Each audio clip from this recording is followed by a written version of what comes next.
లక్ష్మీం క్షీరసముద్రరాజతనయాం శ్రీరంగధామేశ్వరీం దాసీభూత సమస్తదేవ వనితాం లోకైకదీపాంకురాం శ్రీమన్మందకటాక్షలబ్ధ వివత్ బ్రహ్మేంద్ర గంగాధరాం త్వాం త్రైలోక్య కుటుంబినీం సరసిజాం వందే ముకుంద ప్రియాం. ఈ స్తోత్రం చదవని వారుండరు, మహాలక్ష్మీదేవి అనుగ్రహం పొందని వారు ఉండరు. చాలా మంది అనుకుంటారు, ఏమండి మాకు లక్ష్మీదేవి అనుగ్రహం లేదండి అని. చాలా తప్పు నాయన. సరస్వతీదేవి అనుగ్రహము అయినా రావచ్చేమో, పార్వతీదేవి అనుగ్రహం అయినా రావచ్చేమో, కానీ కొంచెం టైం పట్టొచ్చేమో, కానీ వాళ్ళిద్దరికీ అనుగ్రహం రావడానికి. కానీ లక్ష్మీదేవి అనుగ్రహం లేదే అడుగు తీసి మనిషి అడుగు వేయలేడు. అమ్మవారు క్రియాశక్తి, మహాలక్ష్మి తల్లి. ఫుడ్ పెట్టేది నాయన. ఫుడ్ మనకు ఒక్క పూట కూడా భోజనం ఉండదు. చూడండి, మీరు అడుక్కునే వాళ్ళు తీసుకోండి. రోజు స్నానం చేయకుండా మేము అఘోరీలు అని, అఘోరి శ్రీనివాస్ గారి లాగా, అఘోరి మాతలాగా మా రోడ్ల మీద మంచి స్నానం చేయకుండా ఉంటారు చూసారా. వాళ్ళంతా బూడిదలు రాసుకొని స్నానాలు చేయకుండా వాళ్ళకు కూడా ఫుడ్ ఉంటుంది చూడండి. అందువలన మహాలక్ష్మి కరుణాకటాక్షం పొందనటువంటి వ్యక్తి ఎవరు ఉండరు. ఆమె జగన్మాత. మరి ఆ తల్లి అనుగ్రహం రావాలంటే ఆ వచ్చే ముందు కొన్ని సంకేతాలు ఉంటాయన్నమాట. ప్రతి ఒక్కడికి లక్ష్మీదేవి రావాలా, లక్ష్మీదేవి రావాలా, లక్ష్మీదేవి రావాలా అని చూస్తారు. భూ కబ్జాలు చేస్తే రాదు నాయన లక్ష్మీదేవి. తర్వాత అవతల వాడు డబ్బులు దొబ్బేస్తే రాదు నాయన లక్ష్మీదేవి. ఏమొస్తుంది నాయన? పెరాలసిస్ వస్తుంది మీకు. ఇప్పుడు రాదు, వయసులో బలంగా ఉంటారు కదా నాయన. ఒక 60 సంవత్సరాల వయసు దాటిన తర్వాత యముడు చిత్రగుప్తుడు అక్కడ పుస్తకాలు పట్టుకొని ఉంటారు నాయన. అవన్నీ కోడెడ్ లాంగ్వేజ్లో ఉంటారు. యముడు ఉంటాడు ఇటండి అని అంటారు. అక్కడికి వెళ్ళిన తర్వాత కోడెడ్ లాంగ్వేజ్లో ఉంటుంది, రాస్తాడు చిత్రగుప్తుడు ప్రతిదీ.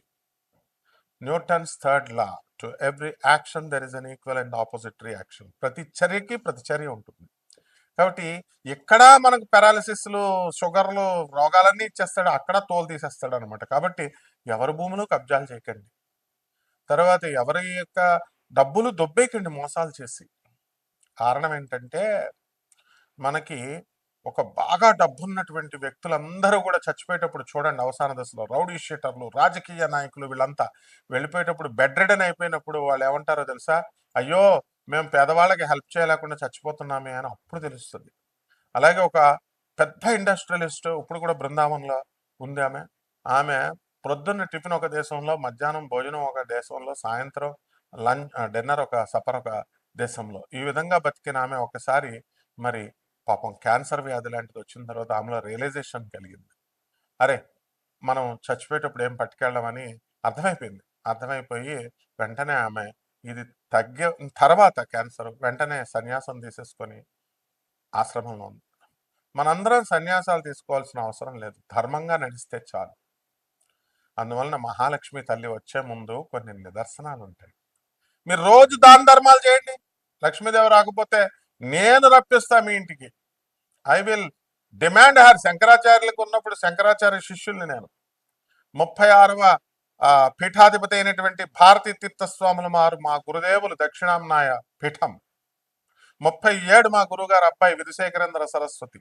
కమాన్, మరి మీ గురువులా చెప్పండి. అయితే జగద్గురు అయినటువంటి ఆదిశంకరాచార్యుల వారు అలా యొక్క ఉసిరికాయల్ని కురిపించారు, బంగారపు ఉసిరికాయల్ని.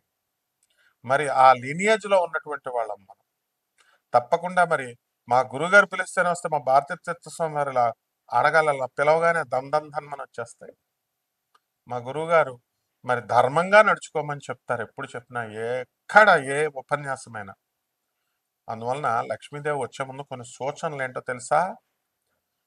మీరు సాంబ్రాణి కాకుండా గుగ్గుళం వేస్తాం, ఈ గుగ్గుళం వాసన వస్తుంది, సాంబ్రాణి వాసన గుమగుమలాడుతుంది. ఆ వాయిస్ ఏ గదిలో ఉన్నా సరే ఆ యొక్క ఈ వాసన సువాసనలాగా వస్తుంది. తర్వాత గంధం స్మెల్ వస్తుంది. మీరు జాగ్రత్తగా వెళ్ళి, మనకి లహరి మహాశయుడు, పరమహంస యోగానందుల వారు, స్వామి వివేకానందుల వారు ఇలాంటి మహాత్ములు రోడ్డుపైన వెళుతుంటే తామర పుష్పాల వాసన, గంధాల వాసన. పిఆర్ సర్కార్ మా గురుదేవులైనటువంటి ఆనంద మార్గ ఆశ్రమం అధిపతి పిఆర్ సర్కార్ మా గురువుగారులు వెళ్తుంటే అక్కడి నుంచి ఏంటి సాంబ్రాణి వాసన వస్తుందేంటి, ఏంటి గంధం వాసన వస్తుందేంటి, ఏంటి సువాసన వాసన వస్తుందండి. నేను చిన్నప్పుడు వెళ్ళి అని పిలిచేవాడిని. వాళ్ళేం రాసుకోలేదు. అంటే నిజమైన సన్యాసులు, నిజమైనటువంటి గురువులు దగ్గర ఆ వాసన వస్తుంది. మరి మన అఘోరి మాత ఉంది, ఇప్పుడు మొన్న వర్షిణిని లేపుకెళ్ళిపోయిన అఘోరి మాత, దాని దగ్గరికి వెళ్ళి వాసన చూస్తే గబ్బు వాసన వస్తుంది. స్నానాలు చేయదు కదా. అంటే ఇప్పుడు ఉన్నటువంటి దొంగ స్వామీజీలు, దొంగ బాబాలు, దొంగ గురువుల దగ్గరికి వెళ్తే గబ్బు వాసన వస్తుంది అనమాట. అదే తేడా తీసుకోండి. తర్వాత చక్కగా మహాలక్ష్మి తల్లి గల్లు గల్లుమని సౌండ్ వినబడతా ఉంటది, గజ్జల సౌండ్. చాలా మంది అడుగుతారు, గురుగారు మా ఇంట్లో గజ్జల సౌండ్ వస్తుందని. వచ్చేస్తుందంటే లక్ష్మీదేవి ఉంది చూసుకో. ఏమండి నన్ను తీసుకోండి, నన్ను తీసుకోండి, నన్ను తీసుకోండి అని అడుగుతుందని రోజు కల్లోకి వస్తుందండి అంటారు. నిజమది. It is not an hallucination. It is not, ఇది ఒక కన్ఫ్యూజన్ కాదు, అది నిజమైనటువంటి మహాలక్ష్మి సింబల్. అందువలన ఒక గదిలో ఘల్ ఘల్ ఘల్ ఘల్ అని అంటూ ఉంటుంది. ఒకసారి ఒక శ్రీధర్ మాధవ్ అని ఒక దంపతులు ఉన్నారు. శివకుమార్ అని బంజారాహిల్స్ లో ఉంటాడు మా శిష్యుడు. అమ్మవారు ఇదిగో చూడు ఆ లక్ష్మీ పూజ చేసుకోండి, చక్కగా గల్ గల్ అని సౌండ్ వస్తుంది అని గోత్రనామాలు ఏదో ఇచ్చారు. మేమేదో పూజ చేసాం. చేసిన తర్వాత అప్పుడు ఏమండి గల్ గల్ అని సౌండ్ వస్తుందండి, మా అమ్మ చెప్పింది అని చెప్పి ఆ మాధవి వాళ్ళ అమ్మ చెప్తే అప్పుడు శివకుమార్ విని అవునా వచ్చిందా అని ఆశ్చర్యపోలేదు ఆయన. బికాస్ లక్ష్మీదేవి వాళ్ళ father chief engineer, Reddy Naidu అని పోల సుబ్బయ్య ప్రాజెక్ట్ కట్టినటువంటి ఆయన నడిచే దైవమైనటువంటి చంద్రశేఖర సరస్వతి స్వాముల వారు వాళ్ళ ఇంటికి వచ్చారు. మరి అనేక సార్లు ఆయన ఇంజనీర్ గా ఉన్నప్పుడు ఆయనకి అనేక సార్లు దర్శనం ఇచ్చినటువంటి వాళ్ళు. మా ఆంటీ ఇంకా బ్రతికే ఉంది, బంజారాహిల్స్ కేర్ హాస్పిటల్ పక్కనే సాక్షి దగ్గర ఆ మెడికల్ భాస్కర్ మెడికల్ కాలేజ్ పక్కిల్లే అనమాట. ఒక 750 గజాల్లో ఉంటుంది బంజారాహిల్స్ లో. ఇవన్నీ ప్రత్యక్ష సాక్ష్యాలు లైవ్ లో ఎందుకు చెప్తున్నాను నేను.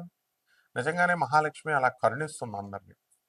అలాగే మరి కొంతమంది ఏమండి నిధులు ఉన్నాయండి, జలదిగ్బంధనం, నీటిలో బుడబుడ బుడబుడ బుడబుడ సౌండ్లు వినబడుతుందండి. తర్వాత మాకు కల్లో ఏదో సౌండ్లు వినబడుతున్నాయండి, గజ్జల సౌండ్లు వినబడుతున్నాయి, అమ్మవారు వస్తున్నట్టుగా ఉంది, తీసుకో తీసుకో అంటోందండి అంటారు. ఈ తీసుకో తీసుకో సౌండ్లు కూడా మహాలక్ష్మి సింబల్సే. కానీ అక్కడ 2 రకాలు ఉంటాయి. నిదేదైనా ఉందనుకోండి, అవన్నీ కూడా ఏంటంటే పిశాచి, ధన పిశాచి కూడా ఉంటుంది, చూసుకోండి మరి.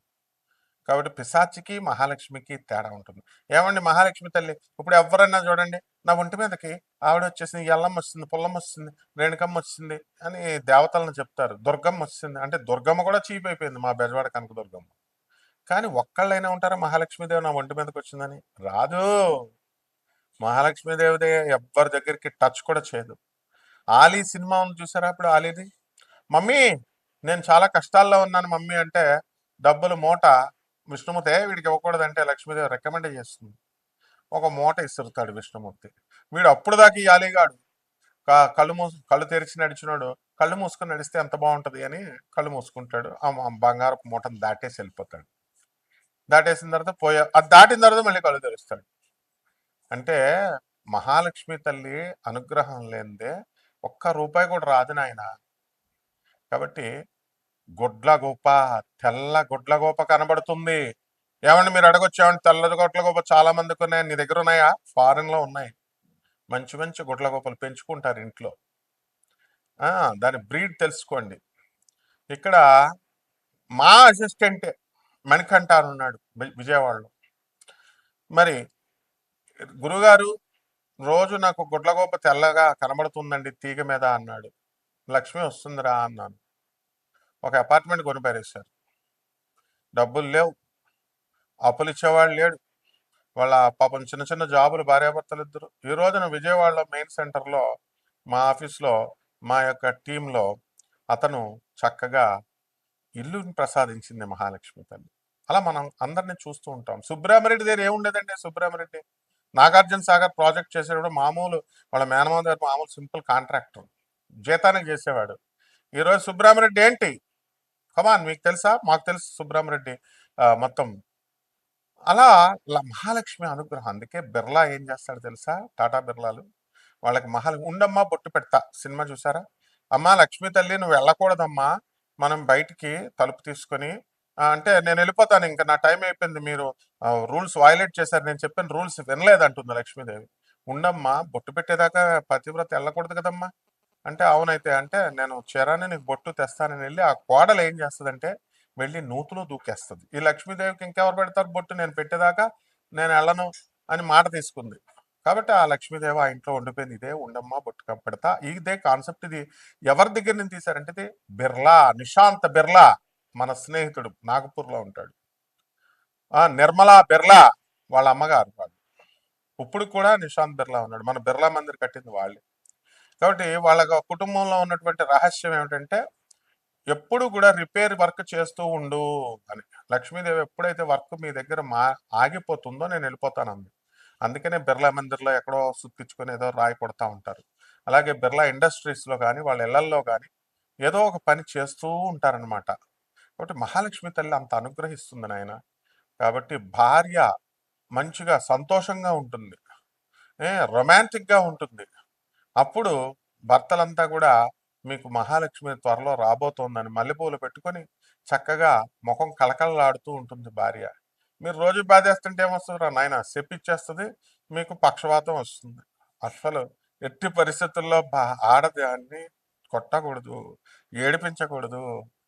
అలా వీలున్నంత వరకు అలా ఉంటే కనుక మహాలక్ష్మి తల్లి మీ ఇంటికి డెఫినెట్గా వచ్చేస్తుంది. ఇకపోతే కుంకుమ స్మెల్ వస్తుంది. ఈ పూనకాలోళ్ళు చెప్పే ఆ బ్యాచ్లు చెప్పే సింబల్స్కి వెనకండి ఆయన. వాళ్ళు ఏకంగా మేము అమ్మవారు మా ఒంటి మీదకి వచ్చేస్తుంది, అమ్మవారు మా చుట్టాలు అది ఇది అని చెప్తారు. కాబట్టి అమ్మవారితో మేము వాట్సాప్ చేస్తున్నాం ఏదో మనుషులు అనుకుంటున్నారు. అమ్మవారు వస్తుందిరా అసలు ఎక్కడైనా. అమ్మవారు వస్తే ఒళ్ళు దుమ్ములు ఇరిగిపోతాయి. విన్నావా నాయన?